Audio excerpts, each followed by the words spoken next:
Hello बच्चों, मैं आमिर जिंदाड़ और आप लोग पढ़ रहे हैं बच्चों बोर्ड्स का काम तमाम। इस सीरीज में आज हम लोग पढ़ने वाले हैं करंट इलेक्ट्रिसिटी चैप्टर को। तो बच्चों मैं आपको करंट इलेक्ट्रिसिटी चैप्टर के कुछ टॉपिक कवर करने वाला हूं इस वीडियो में, जहां पर मैं आपको बताऊंगा कि किस तरीके से हम लोग एमसीक्यू क्वेश्चंस या फिर एसेशन रीजन या फिर कोई केस स्टडी आपसे सीबीएसई एग्जाम में टर्म 1 में पूछी जाती है, उनके साथ कैसे, उन क्वेश्चंस के साथ कैसे डील करेंगे। तो इन टॉपिक पे बेस्ड अगर कोई भी क्वेश्चन तुम्हें आता है तुम उसे सॉल्व कर पाओगे। तो क्या क्या टॉपिक मैं आपको पढ़ाने वाला हूं आज, तो मैं आपको आज इलेक्ट्रिक करंट के बारे में बताऊंगा कि इलेक्ट्रिक करंट क्या होता है, कैसे क्वेश्चन इसके बेसिकली फ्रेम किए जा सकते हैं। ड्रिफ्ट वेलोसिटी की बात करेंगे, ड्रिफ्ट वेलोसिटी क्या होता है, मोबिलिटी और उसके रिलेशंस कैसे होते हैं करंट के साथ, उसमें हम लोग डिस्कशन करेंगे। ओम्स लॉ की हम बात करेंगे कि ओम्स लॉ पे बेस्ड क्वेश्चन कैसे बन सकते हैं। इवन रेजिस्टिविटी और कंडक्टिविटी की बात करेंगे और सबसे लास्ट में हम लोग सीखने वाले बच्चों किरचॉफ लॉ। इसके बाद नेक्स्ट सेशन में मैं आपको इसके एप्लीकेशन पार्ट्स पे बेस्ड जो भी डिवाइसेस हैं उन डिवाइसेस के बारे में आपसे बात करूंगा। तो आइए स्टार्ट करते हैं बच्चों। सबसे पहले मैं उठाता हूं इलेक्ट्रिक करंट को। इलेक्ट्रिक करंट क्या होता है? In simple words is the rate of flow of charge. Rate of flow of charge होता है क्या? Electric current. यानी कि मैं सिंपल शब्दों में लिखता हूं कि I is equal to, electric current को रिप्रेजेंट करते हैं I से, I is equal to rate of flow of charge यानी कि charge per unit time, that is current. अब देखिए मैं बहुत डिटेल में जाने की बिल्कुल भी आवश्यकता नहीं समझूंगा, और डिटेल में अगर आपको इसको पढ़ना है तो मैंने ऑलरेडी रिकॉर्ड किया हुआ है लेक्चर, वहां पे आप जाकर देख सकते हैं, प्रॉपर्ली मैंने सारी चीजें बताई हुई हैं। तो current is what? Rate of change of charge, rate of flow of charge. तो that rate of flow of charge Q/T, इसको हम लोग कहते हैं इलेक्ट्रिक करंट। अब ये इलेक्ट्रिक करंट चूंकि फिजिकल क्वांटिटी है तो मुझे ये बताने का भी हक है कि स्केलर है वेक्टर, तो आंसर है इलेक्ट्रिक करंट एक स्केलर क्वांटिटी है। ध्यान से सुनना बच्चों, एक स्केलर क्वांटिटी है विद डायरेक्शन। इसकी डायरेक्शन होती है बट फिर भी ये स्केलर है। क्यों स्केलर है? क्योंकि ये वेक्टर रूल्स को, वेक्टर एडिशन रूल्स को फॉलो नहीं करती है, इसलिए इलेक्ट्रिक करंट एक स्केलर क्वांटिटी मानी गई है। What is the unit of that? Unit की बात करें तो आपने सुनी होगी वैसे, पर मैं बता रहा हूं कि चार्ज कूलम पर सेकंड, और इसको नहीं यूज करते हम लोग, यूज करते हैं क्या इसकी यूनिट? एम्पियर। ए से रिप्रेजेंट करते हैं उसको, तो इसकी यूनिट की बात होगी क्या? एम्पियर। सिमिलरली हम लोग इसके डायमेंशन फॉर्मूले पे बात करेंगे, लेकिन अगर मान लीजिए मैं सिंपल शब्दों में छोटे करंट की बात करूं, यानी कि मैं अगर ऐसे कहने लगूं कि I is equal to what? That is rate of, यानी कि dQ/dt, और यहां पर मैं कहूं कि लिमिट टेंड्स टू अगर 0 है, तो ये हमारे पास एक इंस्टेंटेनियस करंट मिलेगा। हमें कैसा करंट मिलेगा बच्चों? एक हमें इंस्टेंटेनियस करंट मिलेगा। इंस्टेंटेनियस करंट, इंस्टेंटेनियस करंट में जो टाइम है वो बहुत छोटे टाइम के लिए हम लोग इसको चेक करते हैं, यानी कि dQ/dt is equal to basically I, और ये क्या है? इलेक्ट्रिक करंट ही है। तो इलेक्ट्रिक करंट बच्चों जो मैं तुम्हें बता रहा हूं, समझा रहा हूं, वो ये है कि सिंपली यहां से फॉर्मूला आपको मिला I is equal to Q/T। अगर इसको थोड़ा सा और वो मॉडिफाई करने लगे तो आपसे पूछ सकता है I is equal to what is Q according to quantization of charge? Q is equal to NE, that's what equal to what? That is NE/T। NE/T हो सकता है आपसे ऐसा क्वेश्चन पूछ ले। इनसे आगे कोई भी क्वेश्चन आपका फ्रेम नहीं हो सकता। इलेक्ट्रिक करंट में ऐसे ही क्वेश्चन फ्रेम होते हैं। तो आइए मैं एक क्वेश्चन ले लेता हूं पहले कि कैसा क्वेश्चन आपसे फ्रेम होगा और कैसे आप उसको सॉल्व करेंगे। तो लिख लीजिए, देन मैं आपके सामने एक क्वेश्चन रिफ्लेक्ट कराता हूं। हाँ तो बच्चों ये दो क्वेश्चंस मैं आपके सामने ले रहा हूं, ये टोटली इलेक्ट्रिक करंट जो मैंने आपको पढ़ाया अभी उससे बेस्ड है। पहला क्वेश्चन ये है बच्चों की which of the following is responsible for the flow of current in conductors? Conductors में जो करंट फ्लो होता है उसके लिए कौन रिस्पांसिबल है, ये सवाल पूछता है। देखो बहुत बेसिक क्वेश्चन है, बहुत ज्यादा बेसिक क्वेश्चन, बट आप ढंग से सुनना। वो कह रहा है प्रोटॉन्स है क्या, वो कह रहा है फ्री इलेक्ट्रॉन्स है क्या, वो कह रहा है पॉजिटिव आयंस है क्या, या फिर प्रोटॉन्स और होल सब है। कौन है जो करंट का फ्लो करा रहा है? डायरेक्शन ऑफ करंट हम लोग क्या लेते हैं? Basically opposite to the flow of electrons. तो बच्चों ध्यान रखना, हमेशा जो रिस्पांसिबिलिटी है करंट फ्लो कराने की, वो रिस्पांसिबिलिटी किसके पास है? ये फ्री इलेक्ट्रॉन के पास है। फ्री इलेक्ट्रॉन, क्योंकि जो पॉजिटिव यानी कि प्रोटॉन्स जो होते हैं वो इलेक्ट्रॉन से काफी भारी होते हैं, हैवी होते हैं, इसलिए केवल कौन है जो फ्लो करते हैं, जो एक जगह से दूसरी जगह मूव कर सकते हैं, जो चार्ज कैरियर्स है, जो चार्ज को कैरी करके रखते हैं और मूव करते हैं, वो कौन है? Free electrons. तो of course free electrons are the responsible for what? Flowing the current in a conductor. एक कंडक्टर में करंट फ्लो करने के लिए कौन रिस्पांसिबल है? Free electrons. आगे बढ़ता हूं मैं और सेकंड क्वेश्चन पे चलता हूं। देखो बहुत आसान था, ये बात आपको याद रखनी थी, जस्ट आपको बेस्ड ये कि मेमोरी बेस्ड क्वेश्चन के दिमाग में होना चाहिए कि इलेक्ट्रॉन वहां पे चलते हैं। ये क्वेश्चन अच्छा है, इसको मैं सॉल्व करता हूं, ऐसे करता हूं, इसको मैं हटा देता हूं और फिर हम लोग यहां इसको सॉल्व करते हैं। बच्चों तुम लोग इस क्वेश्चन को पढ़ो और एक बार खुद से सोचो कि कैसे सॉल्व किया जा सकता है, देन मैं सॉल्व करूंगा। पॉज कर लीजिए भले स्क्रीन और इसको पढ़िए एक बारी एंड देन उसको सॉल्व करने की कोशिश करिए। ठीक है मैं सॉल्व करता हूं। कह रहा है द कंडक्टर या the current in a conductor varies with time t, यानी कि टाइम t के साथ है वो करंट क्या कर रहा है? चेंज हो रहा है।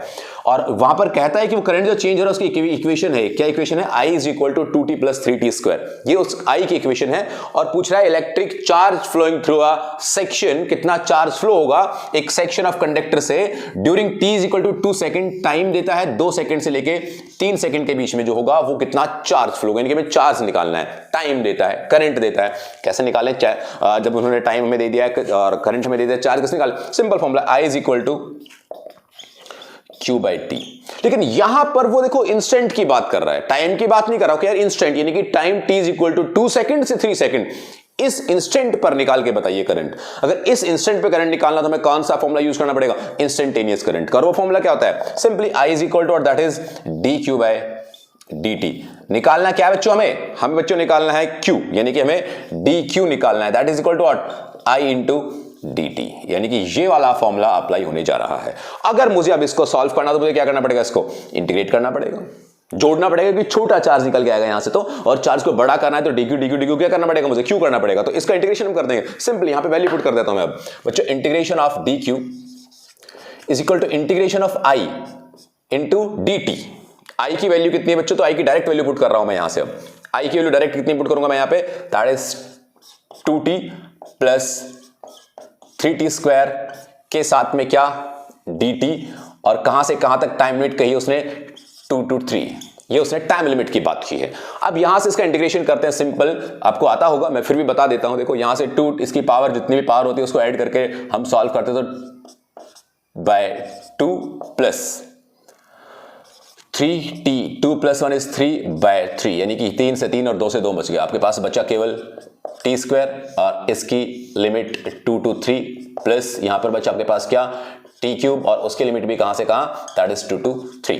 बस अब क्या करना है, upper limit minus lower limit, यहां t के पहले 3 पुट करिए, t के 3 पुट किया तो कितना हुआ 3 की पावर 2 यानी कि 9 minus upper limit minus lower limit, t के क्या पुट किया 2 टू टू द 4 प्लस का साइन, t के क्या पुट किया 3 3 इज 9 माइनस 2 पुट किया तो इट्स व्हाट 4 8 यानी कि 9 3 की पावर 3, अच्छा ओ इट्स 27, t की जगह 3 पुट किया और 3 की पावर 3 है, राइट, तो इट्स 27 माइनस t की जगह 2 पुट किया 2 टू द 4 एंड देन 8, इसको सॉल्व करके देखिए कितना आता है, 9 में से 4 गए तो बचा आपके पास सीधा सीधा 5 जमा 27 में से आप 8 घटा दीजिए, 27 में से 8 जाता है तो कितना बचा हमारे पास, दैट इज 19 और 5 is what, that is 24 coulomb, क्योंकि चार्ज निकल के आया ना ये, तो dq से क्या बन गया ये q, तो q is equal to what 24 coulomb, where is option, ये ऑप्शन, यानी कि आपके पास जो आंसर है that is what 24 coulomb answer है। ये इस तरीके का क्वेश्चन हो सकता है आपसे पूछ ले, तो आपको वाले क्वेश्चन सॉल्व करने आने चाहिए, तो जल्दी से आप इसको लिखिए एंड देन हम लोग अगले टॉपिक पर चलते हैं। अगले टॉपिक में क्या दिया हो वो हम डिस्कस करेंगे। यस बच्चों, हम लोग अब ड्रिफ्ट वेलोसिटी की बात करेंगे। ड्रिफ्ट वेलोसिटी क्या है और ड्रिफ्ट वेलोसिटी में क्या क्या चीजें इन्वॉल्व होती है। देखो मैं फुल डेरिवेशन फिर बता रहा हूं, नहीं बताऊंगा, डिटेल में जाना है तो आप ड्रिफ्ट वेलोसिटी बाय ओम जिंदर टाइप करिए, वहां पर आपको डिटेल में मिलेगी वीडियो जहां मैंने कंप्लीट एक्सप्लेन किया हुआ है, कि वर्ड को एक्सप्लेन किया हुआ है।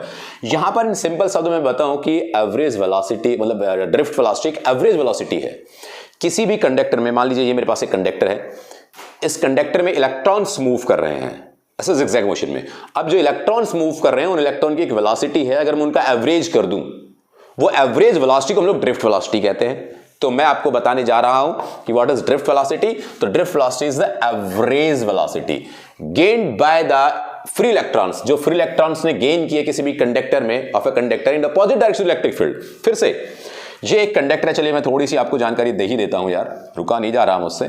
इसके अंदर इलेक्ट्रॉन है वो जो रैंडमली मूव कर रहे हैं अपने आप जिगजैग मोशन में चल रहे हैं बिकॉज ऑफ थर्मल यानी कि टेम्परेचर, थर्मल वेलोसिटी से थर्मल वेलोसिटी वो चल रहा है। तो हमने यहां पर एक इलेक्ट्रिक फील्ड सेट कर दिया। उस इलेक्ट्रिक फील्ड के सेट करने से जो इन सभी इलेक्ट्रॉन्स की ड्रिफ्ट वेलोसिटी यानी कि सभी इलेक्ट्रॉन्स की जो एवरेज वेलोसिटी है, एवरेज वेलोसिटी क्या कि इनको इलेक्ट्रिक फील्ड लगाने से क्या हुआ, opposite to the electric field चलने स्टार्ट हुए।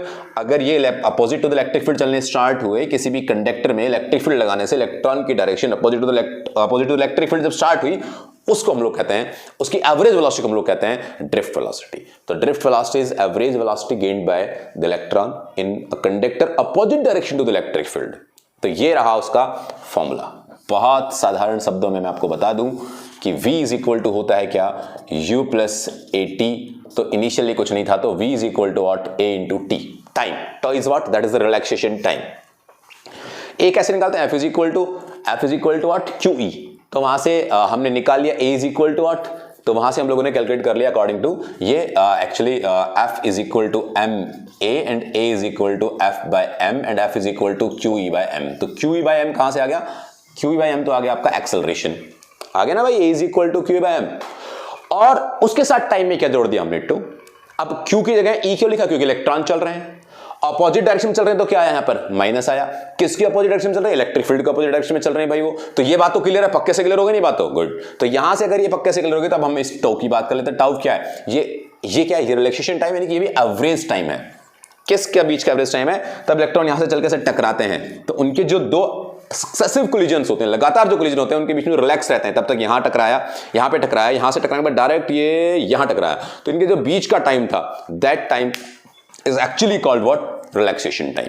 तो ये अपने पास जो फॉर्मूला बना, ये फॉर्मूला बना हमारे पास ड्रिफ्ट वेलोसिटी का। तो ये पूरे का पूरा क्या मामला हो गया बच्चों, ड्रिफ्ट वेलोसिटी होगी। ड्रिफ्ट वेलोसिटी क्या होती है, दैट इज ए, याद रखना इस बात को, A vector into tau is equal to minus of E for electron and E for electric field, E by M, M is the mass of electron into tau is the relaxation time. ये आपको दिया होगा कि कितना time वो relax कर रहा है, तो ये अपना क्या कहलाता है, ड्रिफ्ट वेलोसिटी कहलाता है बच्चों। इसके बाद मैं आपको ओम्स लॉ की जानकारी और देता हूं, फिर मैं आपको क्या करूंगा कि ओम्स लॉ, रेजिस्टिविटी और ड्रिफ्ट वेलोसिटी, इन सब के बीच एक रिलेशन बताऊंगा, जिसमें बहुत सारे फॉर्मूले इन्वॉल्व होते हैं, और वो सारे के सारे फॉर्मूले वो हैं जिन पे बेस्ड क्वेश्चंस बनने के चांस काफी हाई हैं। तो मैं आपको पहले ओम्स लॉ बता दूं, तो सिंपल वर्ड्स, ओम्स लॉ क्या होता है, ओम्स लॉ बेसिकली एक रिलेशन है, ओहो, ओम्स लॉ है वो एक रिलेशन है, किस किस के बीच का रिलेशन है बच्चों, तो वो है V is proportional to I। बहुत ज्यादा डिटेल में बात करूंगा नहीं मैं, तो V is equal to what, proportional का साइन हटाया क्या आया, V is equal to IR, where R is what, that is the resistance. ये एक नई क्वांटिटी आपके बीच में इंट्रोड्यूस हो रही है बच्चों। ये तो आपको पता है, पोटेंशियल पढ़ाया था थोड़ी देर पहले, क्या पढ़ाया आपको, करंट भी पढ़ाया है। ये आर रेजिस्टेंस एक नई क्वांटिटी आई है, तो इसका मतलब यहां पर इसको हम लोग क्या कहते हैं, that is the opposition to current. ये अपोजिशन टू करंट है, करंट को अपोज करता है ये। अगर ये अपोजिशन टू करंट है बच्चों, तो इस रेजिस्टेंस का फॉर्मूला क्या, इन सिंपल वर्ड्स, ये एक physical quantity resistance R is equal to, क्योंकि ये तो कांस्टेंट हो गया ना, जैसे कैपेसिटर में सी कांस्टेंट था, Q इज इक्वल टू सी जहां पढ़ा था, तो V और Q तो चेंज हो रहे थे, लेकिन C कांस्टेंट था। ऐसे यहां पर V और I एक दूसरे के साथ चेंज हो रहे हैं, लेकिन R कांस्टेंट है। बट ये R किस पे डिपेंड करता है, तो ये इसके फिजिकल अपीयरेंस, यानी कि कैसा दिखता है, लंबाई, चौड़ाई, ऊंचाई, उनकी ज्योमेट्री पे डिपेंड करता है। तो R is equal to that is rho L by A।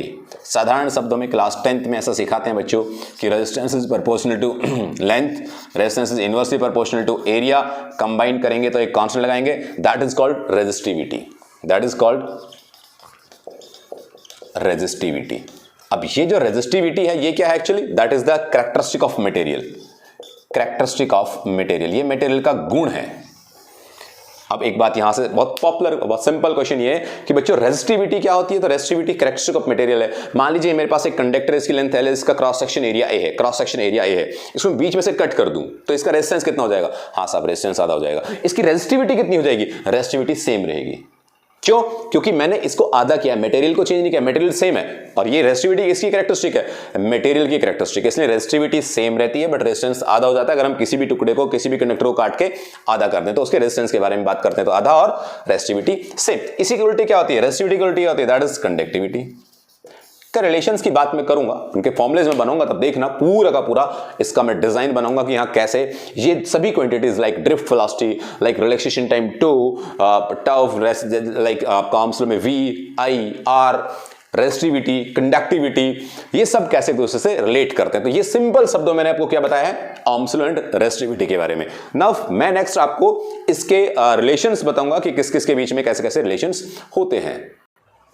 हाँ तो बच्चों, ये कुछ इंपॉर्टेंट रिलेशंस आपके सामने दिखाई दे रहे हैं, इनको मैं एक्सप्लेन करता हूं, बहुत ढंग से सुनना और डायरेक्टली इनको आप याद कर लेना। इनकी डिटेल जानना चाहते हो, अगेन मैं रिकमेंड करूंगा आप वहां जाइए डिटेल वीडियो में।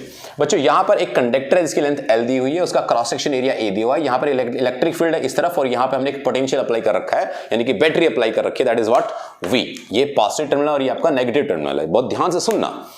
इस कंडक्टर के अंदर जो L लेंथ का कंडक्टर है और इसका क्रॉस सेक्शन एरिया A है, उसमें कितने नंबर ऑफ चार्जेस फ्लो हो रहे हैं, तो Q is equal to what, Q is equal to NE, यानी कि Q is equal to total number of charge जितने हैं वो कितने हैं, N नंबर ऑफ चार्जेस हैं, लेकिन वो फ्लो कहां हो रहे हैं, तो उस वॉल्यूम में फ्लो हो रहे हैं। वॉल्यूम क्या उसका, एरिया इंटू लेंथ, तो ये तो N इंटू L क्या हो गया आपका वॉल्यूम यानी कि टोटल चार्ज, उनका नंबर, और एक के पास कितना है ई इलेक्ट्रॉन यानी कि ई चार्ज है, तो टोटल नंबर ऑफ चार्ज कितना हो गया E into N number of electron इस वॉल्यूम में फ्लो हो रहे हैं ए इंटू एल में। तो total charge basically what, that is Q is equal to E N A into L. कोई दुविधा नहीं होगी बच्चों आपको, क्या किया मैंने, फिर से बता रहा हूं मैं। एन तो नंबर ऑफ चार्ज है, लेकिन कहां कितनी जगह में वो आ रखे हैं, तो ए इंटू एल में आ रखे हैं, इतने वॉल्यूम में भरे हुए हैं। उनके पास चार्ज कितना है, हर के पास ई चार्ज है, तो इसे क्या कर दिया मैंने, उसको मल्टीप्लाई कर दिया। टाइम कितना लगेगा इसको क्रॉस करने के लिए, टाइम क्या, that is the distance upon velocity. अब वेलोसिटी क्या है चलने की कंडक्टर के अंदर, तो वो आंसर है ड्रिफ्ट वेलोसिटी है। तो time is equal to length upon drift velocity. Direct use किया I is equal to Q by T में हमने इसको, क्योंकि मैं क्यू और टी निकालने इसलिए गया था क्योंकि मुझे उसको करंट के साथ रिलेट कराना था, किसको, ड्रिफ्ट वेलोसिटी को। तो यहां से क्या हो गया, I is equal to Q by T, और क्यू की वैल्यू क्या है E N A L upon T is what L upon V D. इनको सॉल्व किया, एल से एल कैंसिल, तो हमारे पास एक रिलेशन बन गया I is equal to N E A V D. बहुत इंपॉर्टेंट रिलेशन है, ध्यान रखना बच्चों, I is equal to what N E A V D. Drift velocity के डायरेक्टली रिलेटेड है इलेक्ट्रिक करंट, डायरेक्टली रिलेटेड है इलेक्ट्रिक करंट, इस बात को दिमाग में बिठा लें। अब इसके बाद हम लोग ओम्स लॉ के यूज करते हुए भी एक डिडक्शन कर लेते हैं, एक करंट का और ड्रिफ्ट वेलोसिटी का, और इन सबका रिलेशन डिस्कस कर लेते हैं। ये भी इंपॉर्टेंट है, काफी हद तक इंपॉर्टेंट है। क्या कि ड्रिफ्ट वेलोसिटी का फॉर्मूला हमें मालूम है क्या होता है, E upon M into tau, tau is the relaxation time. अगर बच्चों मैं E is equal to V by L, यानी कि याद करो मैं आपको कि मैंने पोटेंशियल में पढ़ाया था वेद, V is equal to E into D, तो डी को यहां पर क्या कर दिया हमने, एल कर लिया है, तो डी को हमने एल कर लिया, तो यहां से ई का फॉर्मूला क्या बन गया, V by L, V by L. क्या यूज कर रहा हूं मैं यहां पे, इस E को रिप्लेस कर दे रहा हूं अकॉर्डिंग दिस रिजल्ट। E को मैंने क्या लिख दिया, V बाय L। ये देखो यहां पर मैंने इसको सिंपल V बाय L लिखा और कुछ ज्यादा एक्स्ट्रा वर्क नहीं किया है। तो E इंटू E, और E को क्या लिखा, V by L, this much, ये हो गया। अब यहां से करंट का फॉर्मूला मुझे मालूम है, I is equal to what, that I is equal to NEAVD, और VD का मैंने नया फॉर्मूला बना लिया जो कि ये रहा। तो मैंने VD की जगह पे क्या लिख दिया, NEA, और VD की जगह क्या लिख दिया ऊपर से उठा के EV टॉफ ML। कोई दिक्कत किसी को बिल्कुल भी नहीं होनी चाहिए, सिंपल है यार, साधारण काम कर रहा हूं। और फिर मैंने क्या किया बच्चों, V और I को रिलेट करा दिया, यानी कि मैं V के नीचे किसको ले आया, I को ले आया, इस V के नीचे I को ले आया। तो क्या हुआ, ये ML कहां चला गया, इधर ऊपर, ML ऊपर आ गया, अपॉन NEE, तो NE और E क्या हो गया, E square A into tau. और V बाय I किसके बराबर होता है, R के बराबर होता है। अभी पढ़ा हमने V is equal to I R, right, तो R is equal to what, it's V by I। तो ये हमारे पास एक नया फॉर्मूला बन गया रेजिस्टेंस का, बहुत ध्यान से सुन लेना, that is the resistance in terms of relaxation time.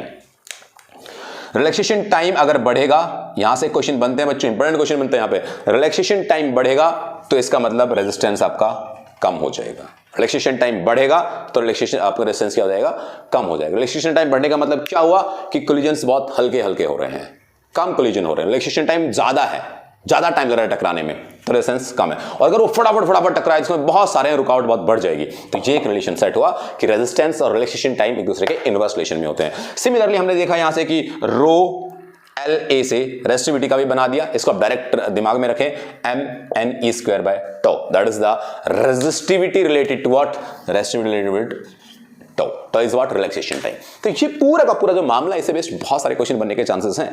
तो मैं वो क्वेश्चंस के बारे में भी बात करूंगा, और इवन मैं आपको उसकी PDF फाइल दे दूंगा, वहां से आप उसको चेक भी कर सकते हैं। तो ये सारी की सारी चीजें आप लोग दिमाग में रखना। ये एक रिलेशन मैंने बताया ड्रिफ्ट वेलोसिटी का करंट के साथ, रेजिस्टेंस का रिलैक्सेशन टाइम के साथ, रेजिस्टिविटी का रिलैक्सेशन टाइम के साथ। इस पे बेस्ड क्वेश्चंस बनने के चांसेस काफी हाई हैं। चलिए ऐसे लिख लें, फिर मैं आपको अगले पड़ाव पर लेके चलता हूं। यस बच्चों, ये कुछ रिलेशंस मैं आपको बता रहा हूं, ये भी इंपॉर्टेंट है, ध्यान से सुनना बच्चों। करंट डेंसिटी, एक्चुअली ये करंट की एक वेक्टर फॉर्म है। करंट डेंसिटी मतलब of course current per unit area होगा, डेफिनेटली जे से डिनोट करते हैं इसको, that is I by A।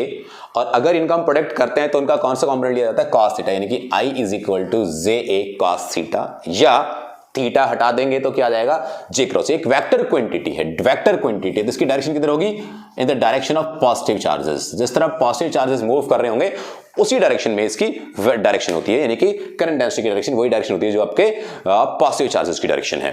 अब हम बच्चों कंडक्टिविटी वर्ड भी एक मैंने बताया था कि मैं पढ़ाने वाला हूं, जो कि उल्टा होता है रेजिस्टिविटी के। Conductivity is what, reciprocal of resistivity. तो that conductivity is represented by sigma, and that sigma is equal to 1 upon rho. यानी कि रेजिस्टिविटी के वो इनवर्सली प्रोपोर्शनल में है 1/ρ।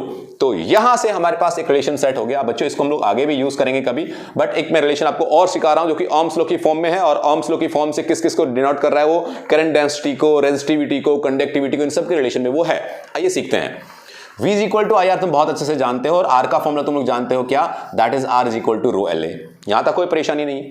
अब मैंने पहले भी पढ़ाया, फिर लिख रहा हूं, V is equal to E into D, और D को हमने क्या मान लिया था, L, तो ये क्या बन गया था, E is equal to what, V by L, यानी कि V is equal to what, E into L। तो मैंने यहां से V को क्या लिख दिया बच्चों, E इंटू L, और ये हमारा क्या रखा है, दैट इज I, और ये हम सब कुछ लिख दिया यहां पे सेम। अब L से तो L कैंसिल हो गया, that's very nice, but I by A क्या है, I by A is J, ये क्वांटिटी नई क्वांटिटी में इंट्रोड्यूस करनी पड़ेगी, तो that E is equal to what, I by A क्या बन गया, J इंटू क्या बच गया, ρ। Most important, that is the relation of electric field in terms of what, that is current density. Rho के टर्म्स में चेंज करके उसको बदलना चाहे तो क्या कर लेंगे, अब यहां पे रो को हम लोग क्या लिख सकते हैं, दैट इज 1/सिग्मा, 1/सिग्मा, सिग्मा उधर चला जाएगा, इन टर्म्स ऑफ सिग्मा भी इसको लिखा जा सकता है। तो बच्चे ये दोनों बातें आपको याद रखनी है कि किस तरीके से रेजिस्टिविटी, कंडक्टिविटी, करंट डेंसिटी, आपका इलेक्ट्रिक फील्ड एक दूसरे से रिलेटेड होते हैं। इससे पहले मैंने कुछ रिलेशंस के बारे में आपसे बात की थी, मैं आपको ये सारी बातें सिखा चुका हूं, ओम्स लॉ क्या होता है, कंडक्टिविटी क्या है, रेजिस्टिविटी क्या है, बस है part mobility of charge carrier. Mobility of charge career के बारे में लोग बात करते हैं, और वहां से बहुत सारे रिलेशंस हम लोग डेवलप करेंगे। जल्दी से लिखते रहे बच्चों साथ साथ आप लोग। यस बच्चों, लास्ट वन, ये आपका एक टर्म बच्चा है मोबिलिटी। इस मोबिलिटी के बारे में बात करते हैं तो मोबिलिटी क्या है बच्चों, mobility is nothing but it's the definitely relation, यानी कि mobility is the charge carrier, mobility of charge carrier is the drift velocity acquired by it in unit electric field, यानी कि इलेक्ट्रिक फील्ड और drift velocity का relation है mobility, mobile of charge यानी कि motion charges का। तो of course ये म्यू से रिप्रेजेंट किया जाता है, that mu is equal to what, drift velocity by it in a unit electric field. इस इलेक्ट्रिक फील्ड में इसको हम करें तो क्या हो जाता है, mu is equal to VD by E, और अगर हम VD की वैल्यू पुट कर दे, एक नया रिलेशन सेट हो जाता है। VD की वैल्यू क्या होगी, it's E tau by M।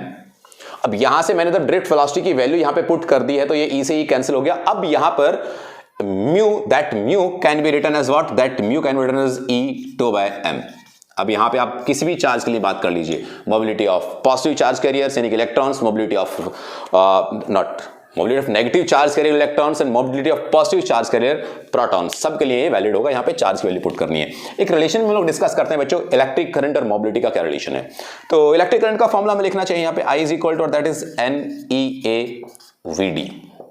VD को क्या रिलेशन, क्या कोई VD का रिलेशन है क्या म्यू से, हाँ, VD is equal to what, mu into E, replace कर देता है, simple, I is equal to what, NEA VD को मैं क्या लिख सकता हूं, that is mu into E। बच्चे ये मैं रिलेशन बना रहा हूं, अब ध्यान से सुनना मेरी बात। इस रिलेशंस में ऐसा नहीं कि मैं फॉर्मूला यहां पे लिखवाए जा रहा हूं तुम देखे जा रहे हो, इनके रिलेशंस को दिमाग में रखना है तुम्हें। कैसे कि इलेक्ट्रिक करंट म्यू के साथ डायरेक्टली रिलेटेड है, म्यू को बढ़ाएगा इलेक्ट्रिक करंट बढ़ेगा, इलेक्ट्रिक फील्ड के साथ करंट का क्या रिलेशन है, कैसे कैसे ये म्यू इसके साथ टॉ के साथ रिलेटेड है, कैसे कैसे म्यू इसका आपका ड्रिफ्ट वेलोसिटी इलेक्ट्रिक फील्ड के साथ रिलेटेड है, सबके रिलेशंस में तुम्हें बताता जा रहा हूं। तो ये रिलेशंस आपको दिमाग में रखने हैं, ऐसा नहीं कि आपने मैंने बता दिया और तुमने लिख लिया डायरेक्ट ये पूछा जाएगा। और रिलेशंस पे बेस्ड क्वेश्चन बनेंगे कि कैसा रिलेशन है, क्या कहानी है, वो तुम्हें एग्जैक्टली दिमाग में रखनी है, तब आप डेफिनेटली कोई भी क्वेश्चन जो आएगा उसे सॉल्व कर पाएंगे। तो ये मैंने रिलेशंस को खत्म किया है। अब मैं तुम्हें किरचॉफ लॉ बताऊंगा और फिर हम लोग उस पे न्यूमेरिकल डिस्कस करेंगे। तो आप लिख लीजिए, मैं किरचॉफ लॉ इसके बाद बताने जा रहा हूं तुम्हें। हाँ तो बच्चों हम लोग बात करेंगे किरचॉफ लॉ की। बच्चों किरचॉफ लॉ वो नियम है जो ओम्स लॉ तो वैलिड नहीं होता, या कोई एक कॉम्प्लिकेट सर्किट आ जाए तो उसको सॉल्व करने के लिए आपको यूज होता है। देखिए इसके कुछ कॉन्सेप्चुअल मैं नॉलेज आपको दे देता हूं, फिर इसके क्वेश्चन हम करेंगे तब उसको डिस्कस कर लेंगे कैसे किरचॉफ को अप्लाई करते हैं। किरचॉफ ने दो नियम दिए थे बेसिकली, एक का नाम दिया गया किरचॉफ्स करंट लॉ या किरचॉफ्स फर्स्ट लॉ, राइट। तो इसमें क्या बोला गया कि किरचॉफ्स करंट लॉ मान लीजिए, या किरचॉफ्स फर्स्ट लॉ मान लीजिए, या किरचॉफ्स जंक्शन लॉ मान लीजिए, ऐसा भी कहते हैं, जंक्शन लॉ भी कहते हैं। इसमें उन्होंने किरचॉफ ने कहा जंक्शन क्या होता है, एक पॉइंट जहां पर ढेर सारे करंट्स आके मिल रहे हो। लूप क्या होता है, जो एक पॉइंट से जाके लास्ट पॉइंट तक तुम पहुंच रहे हो। आपके इसमें ब्रांच क्या होता है, तो दो जंक्शंस के बीच की जो लाइन होती है उसको हम लोग ब्रांच कहते हैं। उसके लिए उन्होंने रूल दिया, और पहले रूल में कहा कि किसी भी एक जंक्शन पर जैसे एक पॉइंट है, यहां पर कुछ करंट आ जा रहे हैं यहां से, किसी भी एक जंक्शन पर जो टोटल करंट होगा, summation of all the currents at a junction should be 0। ये उनका स्ट्रेट फॉरवर्ड सीधे शब्दों में कह रहा हूं मैं पहला नियम था। That is totally based on the principle of conservation of charge. Charge के कंजर्वेशन पे टोटली बेस्ड है कि भाई जितना भी चार्ज है वो अपने पास तो रखेगा नहीं, जितना भी आएगा उसको जाने देगा। तो यहां पर एक बात और याद रखना, इनकमिंग जो करंट है उसको हम लोग पॉजिटिव लेंगे और आउटगोइंग जो करंट है उसको अपन लोग बच्चों नेगेटिव लेंगे। ये साइन कन्वेंशन हुआ in case of Kirchhoff's first law और केसीएल। ये आपका केसीएल हुआ। सिमिलरली केवीएल की बात भी मैं करता हूं यहां से आपको बच्चों। केवीएल इसका दूसरा नियम था, यानी कि किरचॉफ्स करंट लॉ है ये तो, और ये किरचॉफ्स वोल्टेज लॉ केवीएल, या फिर इसको हम लोग क्या कह रहे हैं सेकंड लॉ, या फिर इसको हम लोग कहते हैं क्या लूप लॉ। इसका नाम लूप लॉ भी है, जैसे इसका नाम जंक्शन लॉ भी है, क्योंकि इसमें लोग जंक्शन की बात करते हैं। एक जंक्शन पर करंट को चेक किया जाता है, इसमें लूप में वोल्टेज चेक की जाएगी। ध्यान से समझ रहे हो मेरी बात तुम लोग? यस। तो ठीक है, केवीएल की बात हम लोग करते हैं। केवीएल में कहा उसने कि भाई किसी भी एक लूप में, यानी कि ये एक सर्किट है, ये एक रेजिस्टर है, एक बैटरी जुड़ी हुई है यहां पर, तो ये एक लूप हो गई, यहां से चल के हम वापस यहां पहुंच गए, दैट इज अ लूप। उसने कहा कि किसी भी एक लूप में जो टोटल समीशन ऑफ वी है या total summation of I into R है, बात तो एक ही बट मैं लिख रहा हूं दोनों को, वो किसके बराबर होना चाहिए? वो 0 के बराबर होना चाहिए। किस प्रिंसिपल पर बेस्ड है ये? That is based on the principle of conservation of energy. Energy her point पर कंजर्व रहती है, तो वोल्टेज की टर्म्स में, वर्क डन की टर्म्स में उसने बात कर रहा है, वो उसको किस में कंजर्वेशन कर दिया? उसने एनर्जी में कंजर्वेशन कर दिया। तो ये पूरे का पूरा पार्ट क्या है? That is all about the Kirchhoff law. इसकी एक डायरेक्शन भी होती है, इसका एक बेसिकली क्या होता है, साइन कन्वेंशन भी होता है। तो साइन कन्वेंशन भी चलो मैं आपको बता ही देता हूं साथ साथ। साइन कन्वेंशन बच्चों ये होता है कि अगर आपके सामने, मेरे अकॉर्डिंग साइन कन्वेंशन है, अगर आपके सामने किसी भी बैटरी का पॉजिटिव टर्मिनल आ जाता है, तब आप ट्रेवर्स कर रहे हैं किसी लूप को, तो आप लेंगे यहां पर पॉजिटिव ऑफ वी, अगर वी उसका पोटेंशियल है तो। और अगर आप ट्रेवर्स कर रहे हैं और ट्रेवर्स करते समय करंट की डायरेक्शन इस तरफ है और आप ट्रेवर्स इस तरफ कर रहे हैं, तो आई और आर के प्रोजेक्ट को, अगर इसमें करंट आई फ्लो रहा है तो उसको आप लेंगे नेगेटिव, अगर आप अपोजिट चल रहे हैं तो, फॉर अपोजिट केस। और अगर आप अलोंग चल रहे हैं तो उस केस में आप आई आर के प्रोडक्ट का लेंगे पॉजिटिव, अगर आप अलोंग चल रहे हैं तो। बच्चों यही ओनली एंड ओनली होता है किरचॉफ लॉ। पहले आपको करंट को डिस्ट्रीब्यूट करना होता है किसी भी सर्किट में, और करंट डिस्ट्रीब्यूट करके आपको लूप बनानी होती है, और लूप के थ्रू इक्वेशन ड्रॉ करेंगे। इक्वेशन ड्रॉ करके तुम क्या कर लोगे? इनको सॉल्व करके कोई भी अननोन क्वांटिटी को, अननोन करंट की वैल्यू को तुम लोग वहां से कैलकुलेट कर सकते हो। That is all about the Kirchhoff law, Kirchhoff का नियम। क्वेश्चंस आएंगे तो हम इस पे डिस्कस करेंगे। तो मैं अब तुम्हें कुछ प्रैक्टिस प्रॉब्लम्स दे देता हूं और उनमें हम लोग कुछ क्वेश्चंस को ट्राई करके देखते हैं कैसे कैसे कुछ क्वेश्चन बनने के चांसेस उसमें हैं। यस बच्चों, ये कुछ क्वेश्चंस आपके सामने हैं जो कि मैंने टॉपिक आपको पढ़ाए हैं, उनसे रिलेटेड है ये क्वेश्चंस। आइए सॉल्व करते हैं। ध्यान से सुनना मेरी बात। वो कह रहा है a wire of resistance R, यानी कि उसका ओरिजिनल रेजिस्टेंस है आर, और इज स्ट्रेच टू ट्वाइस, उसको खींच के डबल कर दिया गया, खींच के डबल किया गया, स्ट्रेच किया गया है, of its original length, it's new resistance will be, तो उसका नया रेजिस्टेंस क्या हो जाएगा अगर हम उस खींच को डबल कर दें तो? खींच के डबल कर दे तो डायरेक्ट आंख बंद करके आज के बाद यही फॉर्मूला अप्लाई करना जो मैं यहां पर लिख रहा हूं, R dash is equal to N of N square of R. N is what? Number of times खींच के बढ़ाया गया, 2 गुना बढ़ाया, 3 गुना बढ़ाया, 10 गुना बढ़ाया, कुछ भी हो, ये कहां से डिराइव किया गया है? उसका रिलेशन है बच्चों की वॉल्यूम उसका सेम रहा, उस वॉल्यूम से इसको डिजाइन किया गया। आपको कोई करने की जरूरत नहीं है, केवल आपको देखिए कितने टाइम्स बढ़ाया गया, 2 टाइम्स। तो यहां पे 2 के लिए पुट करिए, 2 दूनी वाट 4, यानी कि 2 की पावर 2 कितनी होगी आपके पास? 4R is the answer. कहा है कोई ऑप्शन? यहां पे है। डायरेक्ट आप इस बात को याद रखेंगे, यही रिजल्ट केवल आपके काम आने वाला है। क्लियर है? ठीक है, ऐसे क्वेश्चन में ऐसे ही करना है। रेसिस्टिविटी मैंने तुम्हें बताई थी कांस्टेंट रहती है, पूरी कहानी मैंने आपको समझाई थी। अगले क्वेश्चन में चलते हैं। वो कहता है drift velocity Vd varies with intensity of electric field. Electric field के साथ वो चेंज हो रही है एज पर रिलेशन ऑफ, ओहो डायरेक्ट क्वेश्चन पूछा है कि ड्रिफ्ट वेलोसिटी का और इलेक्ट्रिक फील्ड का क्या रिलेशन है। अब सोचो, फॉर्मूले सोचने पड़ेंगे भाई, तुम ऐसा तो होगा नहीं। ड्रिफ्ट वेलोसिटी का फॉर्मूला सोचो, Vd is equal to e by m into tau. Drift velocity is directly related to electric field. तो यहां पर ड्रिफ्ट वेलोसिटी किससे रिलेटेड है? डायरेक्टली इलेक्ट्रिक फील्ड से रिलेटेड है। कोई ऑप्शन है क्या? हाँ बच्चों, ये रहा। कहता अरे भाई साधारण क्वेश्चन है, सिंपल क्वेश्चन है, कोई भारी भरकम बात यहां पे पूछी नहीं जाएगी। जो बातें मैं बता रहा हूं ढंग से सुन समझ लीजिए, वहीं से क्वेश्चन आपके पेपर में आने वाला है, डायरेक्टली हिट करने वाला है। तो ये सर्किट दिया है, किरचॉफ पे बेस्ड होगा आई थिंक। हाँ, in the given current distribution what is the value of I? I की वैल्यू पूछ रही है, जो करंट आई है इसकी वैल्यू पूछ रहा है इस पूरे डिस्ट्रीब्यूशन के अंदर। मैंने कहा था फर्स्ट लॉ में करंट डिस्ट्रीब्यूशन में आपको ये बात याद रखनी है कि इनकमिंग करंट और आउटगोइंग करंट दोनों क्या होना चाहिए, बराबर, यानी कि कंजर्वेशन ऑफ करंट का law follow, conservation of charge का लॉ फॉलो होना चाहिए, यानी कि टोटल समीशन ऑफ करंट कितना होना चाहिए, 0, मतलब बराबर होने चाहिए आने जाने वाले करंट। और मैंने ये बताया था कि आने वाले पॉजिटिव और जाने वाले का क्या, नेगेटिव। तो यहां पे ये इधर गया आने वाला है पॉजिटिव, ये यहां पर आया आने वाला है पॉजिटिव, ये यहां पर आया आने वाला है पॉजिटिव, ये यहां से गया जाने वाला है नेगेटिव, ये यहां से गया जाने वाला है नेगेटिव। चेक करो, यहां से आपके पास आ गया, that is equal to what, सारे मिला के क्या होने चाहिए, 0 होने चाहिए, राइट। अब देखो कैसे होगा, आई हमें निकालना है, बाकी सबको उधर ले जाइए। तो ये जो 4 और 2 6 कैसे हैं ये बच्चों आपके पास, प्लस के 6 हैं, और ये क्या है 5 और 3 8, ये कैसे हैं, माइनस के 8 हैं। तो यहां से कितना बचा, दैट इज -2, और -2 को उधर लेके जाओगे तो क्या जाएगा, that is +2। I is equal to what, I is equal to 2। I की वैल्यू कितनी हुई बच्चों, 2 हुई है। तो इसका ऑप्शंस मैंने यहां पे नहीं लिखे हैं, तो आई की वैल्यू कितनी लिखेंगे आप यहां पे, 2 एम्पियर। बच्चों ऐसे ही क्वेश्चन आपके पेपर में पूछे जाने वाले हैं, आप इसको ढंग से समझ लीजिए। जो मैं आपको पीडीएफ शेयर करूं या आप कहीं से भी कुछ क्वेश्चंस ऑब्जेक्टिव उठाइए और उन क्वेश्चंस को सॉल्व करके देखिए।